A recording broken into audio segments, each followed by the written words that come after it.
Good morning friends.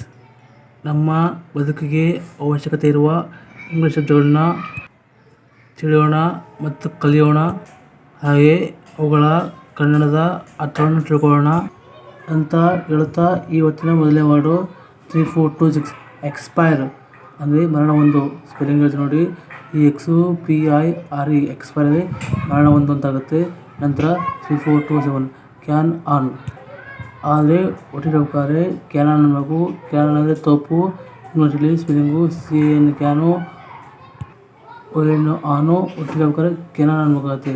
ನಂತರ 3428 can on, CAN can, ON ನಾನು, can on ಅಂದರೆ ತಪ್ಪು ಅಂತಾಗುತ್ತೆ. ಕ್ಯಾನ್ ಆನ್ ಅಂದರೆ ನೀತಿ ನಿಯಮ ಅಂತಾಗುತ್ತೆ.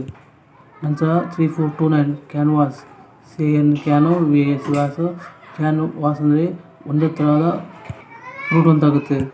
ಕೊನೆಯ ಶಬ್ದ ಲೋಕಸಭೆ ಎಲೆಕ್ಷನ್ಗೆ ಅವಶ್ಯಕತೆ ಬರುವ ಶಬ್ದ ಅದು ಕ್ಯಾನ್ ವಾಸ್. ಸ್ಪೆಲ್ಲಿಂಗ್ ನೋಡಿ. CAN can, VASS Vasu.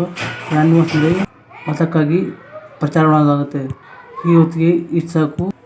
ಮತ್ತೆ ಮಧ್ಯಾಹ್ನದ ಕ್ಲಾಸ್ ಸಿಗೋಣ. ಆಗ ನಾವು ಇಂಗ್ಲೀಷ್ ಶಬ್ದಗಳು ಮತ್ತು ಕನ್ನಡ ಅರ್ಥ ತಿಳ್ಕೊಳ್ಳೋಣ. ನೋಡ್ತಾ ಇರೋರು ಪೂರ್ತಿಯಾಗಿ ನೋಡಿ ತಿಳ್ಕೊಳ್ಳಿ ಬುದ್ಧಿವಂತರಾಗಿ.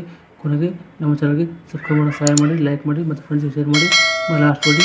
Thank you very much.